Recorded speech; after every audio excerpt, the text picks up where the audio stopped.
Salut les kids, comment ça va aujourd'hui? Bienvenue dans cette nouvelle vidéo en direct du Kyrgyzstan. Ça fait maintenant 3 jours que nous sommes perdus dans les montagnes du Kyrgyzstan. Il n'y a pas internet, il n'y a pas d'électricité, enfin bref, on est vraiment dans la nature profonde et ça fait énormément de bien de vivre cette sensation. Là, juste à côté, le lac Songkul, devant Monor avec son cheval. Là, il y a le mien, alors je sais plus comment il s'appelle, du coup je l'appelais Ferrari, mais j'aurais dû l'appeler queue de poisson parce qu'il fait des queues de poisson absolument à tout le monde. Et donc aujourd'hui, on part voir le sport national du Kyrgyzstan qui s'appelle le Kokboru. Et en fin de journée, je vais vous montrer un petit peu là où on a logé pendant ces derniers jours, un petit village de yourtes, tout ce qu'il y a de plus traditionnel. Allez, c'est parti! Regardez-moi comment elles sont posées les vaches. Elles vivent leur meilleure vie là. Franchement, pas de stress, pas de panique.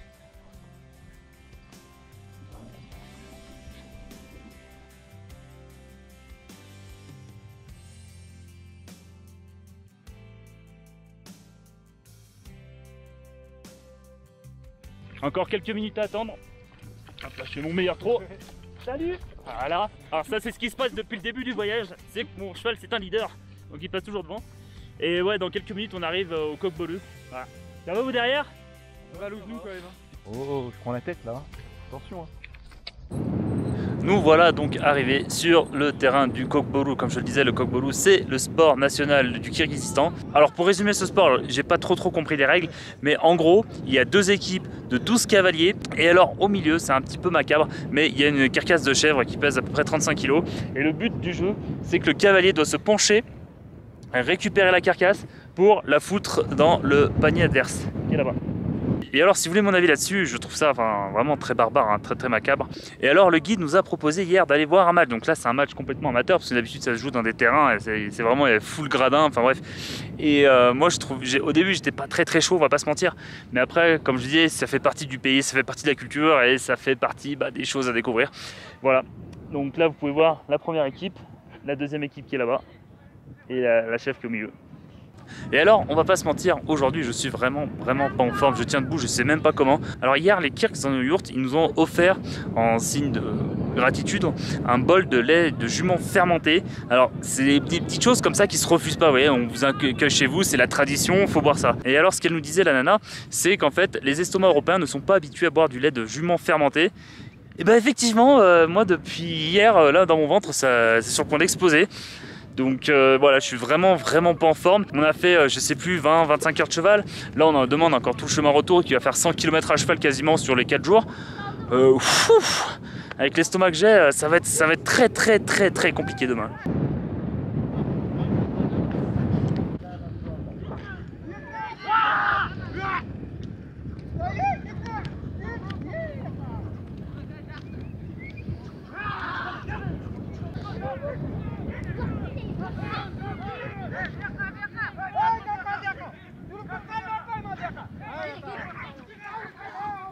Alors je sais pas si on voit, mais en fait il y a 3-4 chiens qui jouent aussi avec. Alors je sais pas si c'est les arbitres ou s'ils se prennent pour des chevaux, mais voilà. Et les chiens sont de la partie.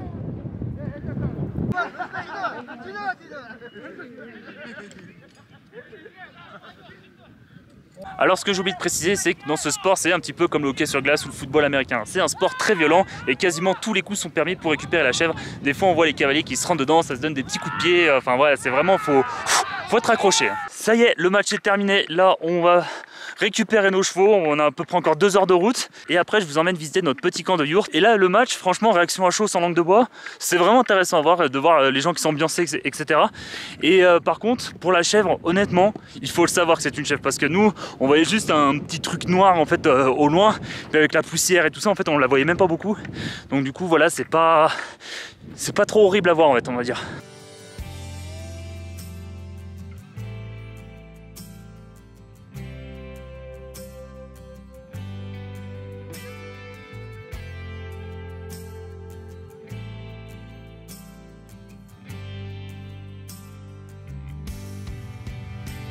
Et voilà, après 2 heures de cheval, on vient d'arriver au campement. Et il faut que je vous présente les meilleurs. Bobby, le chien. Le chien le plus attachant. Il est trop gentil, mon fouille. Regarde-moi cette boubouille. Cette boubouille. Ah là là. Voilà une belle journée. Il y a les filles qui sont là aussi. Donc pour présenter vite fait le campement, ici il faut savoir qu'on vit un petit peu à l'ancienne. On n'a pas d'électricité, on n'a pas d'internet et on n'a pas d'eau courante. Donc du coup il faut qu'on se débrouille avec nos propres moyens. Et déjà, première chose là-bas, c'est le toilette. Donc c'est un toilette sèche, donc je vais pas y aller. Hein. Si vous savez pas ce que c'est, bah Google votre ami, mais bon c'est pas l'endroit le plus glorieux du monde. Là, on a une toute petite arrivée d'eau, juste pour se brosser les dents et encore c'est... Ouais, bon, c'est pas énorme comme des fois en fait. Nous ce qu'on fait c'est qu'on se brosse les dents directement dans la rivière. Là on a le petit village de Yourtes et il faut que je retrouve. Et alors là on a la petite rivière pour se laver les mains, pour se brosser les dents, pour faire vraiment le strict nécessaire. Pour se laver, là c'est du mental, tout est dans le mental. En fait là-bas il y a le lac Soncoul qui est à peu près entre 10 et 12 degrés et on va se laver là-bas. Donc moi j'ai réussi à tremper les jambes, ce qui est déjà pas mal, sachant que je suis pas très frileux de base. Mais voilà, pour ceux qui sont frileux, bah c'est compliqué quoi. Et voici le fameux lac Soncoul qui est situé juste en face de notre campement. Et alors une chose qu'on a du mal à se rendre compte ici, c'est qu'on est à 3016 mètres d'altitude. C'est pour ça qu'on a beau être en plein mois d'août, j'ai quand même un bon pull. La flotte est à 10 degrés. Et voilà, même moi qui suis pas très frileux, j'avoue le soir ça pique un petit peu quand même. Mais bon franchement le cadre, il est insane. Ça se voit peut-être pas à la caméra, mais en fait hier on avait de la neige ici. Et franchement on aurait dit presque l'Alaska avec les grosses montagnes et l'océan, etc. Enfin voilà, je trouvais ça vraiment très très beau. Et alors franchement j'avoue là d'avoir fait un petit break avec la vie extérieure pendant quelques jours, ça fait vraiment du bien. De ne pas avoir internet, de ne pas subir la pression médiatique, de ne pas toujours entendre que les mauvaises nouvelles tout le temps. Là j'avoue, on est en pleine nature, au calme, on pense à rien, ça nous détend, mais c'est un truc de malade à quel point ça nous détend. Et je pense qu'on en a vraiment tous besoin là, de faire un petit break de 2 jours en pleine nature comme ça. Et franchement ça fait vraiment du bien pour le mental.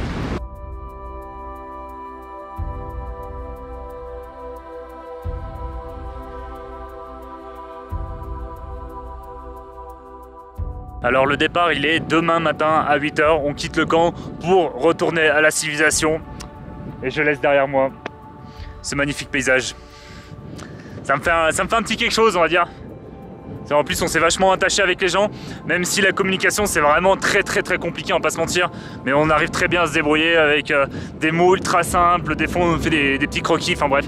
On arrive toujours à communiquer, ils sont super gentils, ils ont toujours le smile, enfin franchement...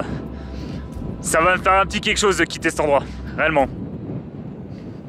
Et le petit repas du soir, du riz cantonais avec de la salade. C'est dans le noir absolu que se termine cette vidéo. Comme je le disais dans les toutes premières vidéos sur Kyrgyzstan, en fait il y a une espèce de rond, moi j'appelle ça une boule de pétanque, et ben en fait on peut la retrouver là-haut. Et en fait ça représente le toit d'une yourte.